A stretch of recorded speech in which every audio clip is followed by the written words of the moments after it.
Salut à tous, j'espère que vous allez bien. Mais écoutez, c'est Camille pour le Pro de la Réno. Aujourd'hui, on va se continuer ce plancher, voilà, mais avant, je voudrais faire une petite parenthèse. Tu vois, hier, j'ai fait donc, du coup ma structure. Tu vois, donc bon, elle est réglée, elle est calée, elle est de niveau, c'est nickel si tu veux. Mais hier, j'en avais tellement plein le dos que j'ai dit, allez, c'est bon, je laisse ça comme ça, je fous mon bac à douche là-bas au fond, je fais le reste de mon plancher bois, et terminé, c'est bon, on n'en parle plus. Alors que je t'avais dit que je mettrais des traverses intermédiaires ici, c'est pour caissonner, pour éviter que le bois travaille dans ce sens. Donc aujourd'hui, j'ai continué ça, je vais caissonner. Je vais refaire des traverses comme ça, dans ce sens, histoire de caissonner. Alors, est-ce que j'en mets qu'une au milieu? Je sais pas, non, je pense que je vais peut-être en mettre deux. Tu vois, et je vais faire comme j'ai fait là, en fait. Ici, tu vois, je l'ai fait, parce que j'avais une chute de bois qui était déjà taillée et tout.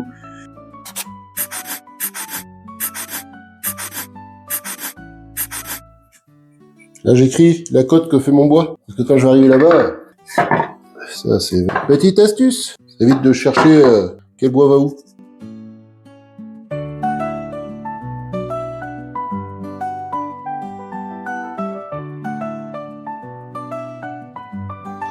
Alors, mes petits bouts de bois, un peu de vivis, mon ardoise pour me rappeler où vont les affaires. Alors, celui-là, je sais qu'il va là-bas au fond. Alors, 25, ça va là. 27,5, ça va là. Hop là! Allez, c'est parti.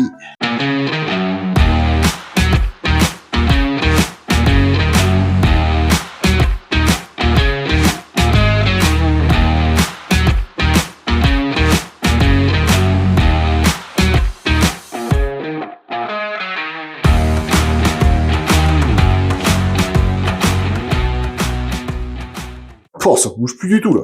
Déjà que ça bougeait pas avant. Regarde ça un peu. Comment c'est nickel. Et là, tu peux tabasser, là. Yeah, ça, c'est du bon boulot. Mais par contre, en termes de hauteur, de plafond, hey, tu vois, j'ai genre quoi, 20-30 cm. J'ai commencé à préparer quelques trucs, là.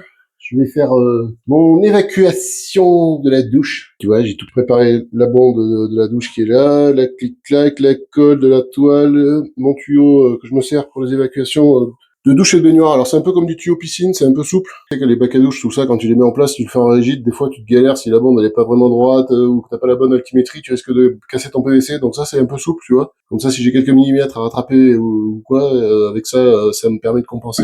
Donc tu vois, je te disais tuyau piscine, tu vois là, c'est assez souple. Bon après, ça c'est quand même rigide, hein, tu vois. Mais je préfère ça plutôt que les tuyaux accordéon. J'essaierai de te mettre une photo ou un lien, quelque chose. C'est annulé à l'intérieur de l'accordéon, tandis que là c'est lisse. Donc du coup, les cheveux ou les résidus de savon risquent pas de s'accrocher dedans. Donc ça, c'est ta bonde. Tu vois, elle est composée comme ça. Ça, c'est la cloche de la bonde. Je t'ai déjà fait une vidéo siphon. Ça te fait la garde d'eau. Tu vois, l'eau va venir s'accumuler là à l'intérieur. Dessous, ça, c'est percé. Et l'eau remonte et elle part elle évac ici. Donc ça te fait un siphon pour obtenir tes odeurs. Alors après, tu vois, ça se démonte. Tu vois, là, t'as un petit couvercle. Tu vois, je disais que c'est percé au fond. Tu vois, l'eau va à l'extérieur. Elle remonte par l'intérieur et après elle va s'évacuer ici. Donc ce qui fait que tu as une garde d'eau pour éviter les remontées d'odeur. Ce qui vient serrer ta bonde, c'est ça, c'est des grandes vis comme ça que tu vas mettre dans ta grille et sur la bonde. Donc ça, je te montrerai. Et je préfère ce système que les systèmes avec des clés en plastique là, que tu viens insérer ta bonde. Si tu veux le couvercle un filetage mâle, la bonde elle est femelle hein, et tu viens serrer le truc comme ça dessus. Et t'as une clé en plastique pour t'aider à bien serrer, et je trouve ça moyen, quoi. La Nicole, ils en ont des bien, les Turboflow, mais c'est le système, il est comme ça. Tu vois, t'as du mal à serrer. Après, le joint, il vient se comprimer, du coup, la bande, une fois que tu fais ton chantier, machin, avant de mettre ta douche en service, faut lui remettre un peu de clé, t'arrives des fois à faire 2 tours, hein, encore. Donc, avec ça, tu serres, terminé, c'est fini, quoi. Donc, on va mettre ça en place. Donc, la bande, tu vois, quand j'ai mesuré mon bac à douche, j'ai mesuré l'emplacement de ma bombe, donc elle est à 35, et après à l'axe du bac, donc 40, puisque moi mon bac fait 80, donc tu vois, ça vient par là. Donc là, je vais recouper un bout de tuyau, déjà, on va dire approximativement, et je vais venir affiner ma cote après. Donc c'est pareil, là, tu vois, ce tuyau, tu le coupes, moi je le coupe avec un split-clac, là, pour couper le PVC. Alors par contre, faut faire un mouvement de rotation, parce que même sur le PVC, c'est mieux, c'est préférable, sur le PVC rigide. Parce que si tu fais que appuyer, tu vois, ça l'écrase, tu vois. Et alors là, ça vient de m'écraser, tu vois, là, c'est pas le but. Tu fais deux clics, là, et après, tu fais un mouvement de rotation, et là, ça vient coupler, et après, tu peux y aller. Tu vois, c'est une coupe, elle est toute propre, toute belle. Hein. Donc, présentement, hop là. Donc, une fois que j'ai ma bombe, tu vois, elle est un peu comme ça, je vais mettre le bac dessus, et le tuyau va se mettre en forme. Et ça, c'est perfect pour ce que j'en ai besoin. Ça, par contre, je le décape, je le ponce, tout ça. Pour que la colle, elle grippe bien dessus.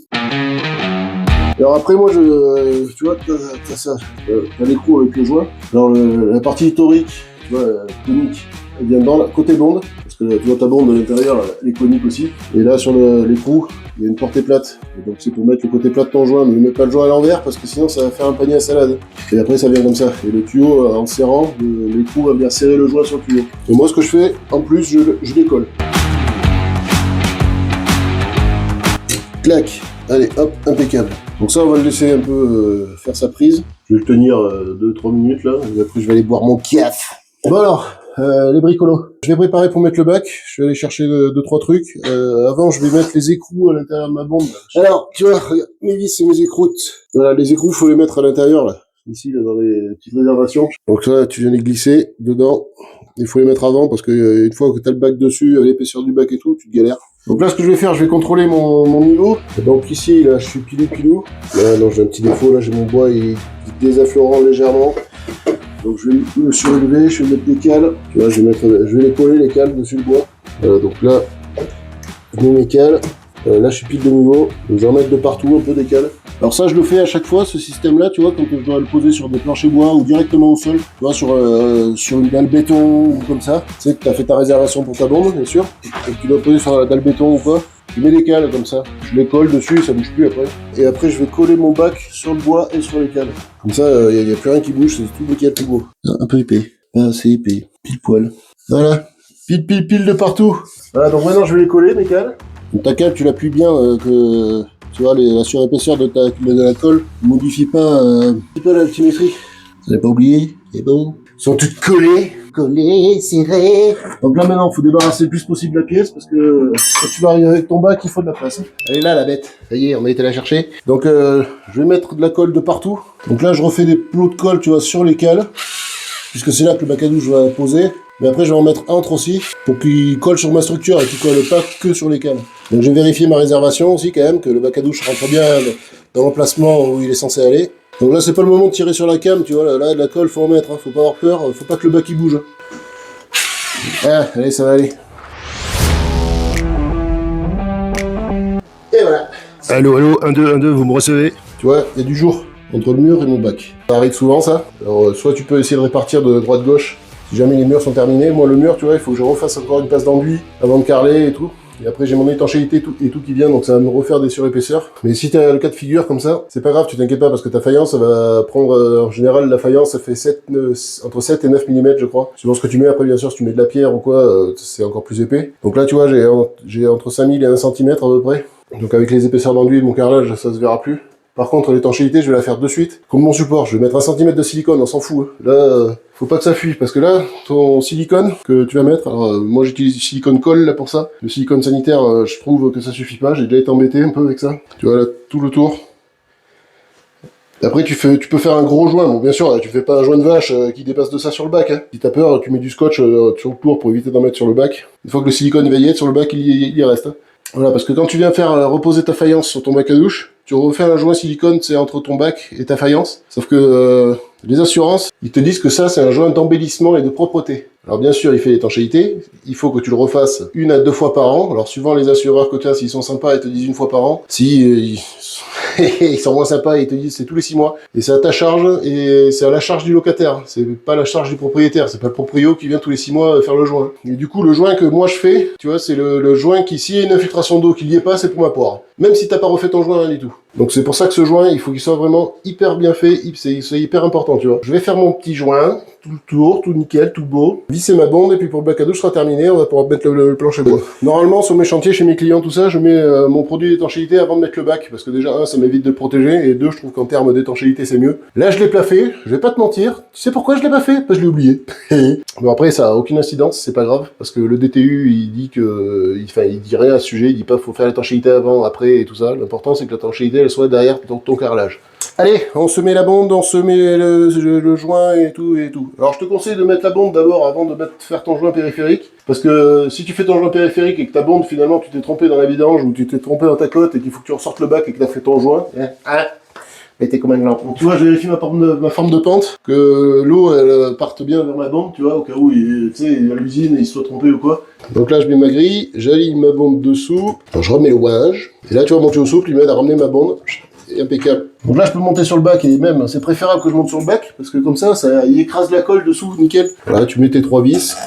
Et alors, tu les serres pas de suite à fond comme une brute, parce que sinon, tu vas contraindre ta bande à un point. Donc, ce que tu fais, tu serres un peu, tu passes à l'autre, tu serres un peu, tu passes à l'autre, et ainsi de suite, jusqu'à serrer ta bande complètement. Voilà, et après, tu viens serrer ça, tu veux le serrer, quoi. Tu vas pas non plus à la visseuse à choc. Voilà, comme ça, après, je peux me remettre mon truc, et voilà. Et tu vois, là, j'ai accès à tout pour démonter. Tu vois, tac, je peux démonter ça, sortir mon couvercle, nettoyer ma cloche. Tu vois, je peux tout faire. Tout nickel, tout beau. Voilà, allez, hop, silicone.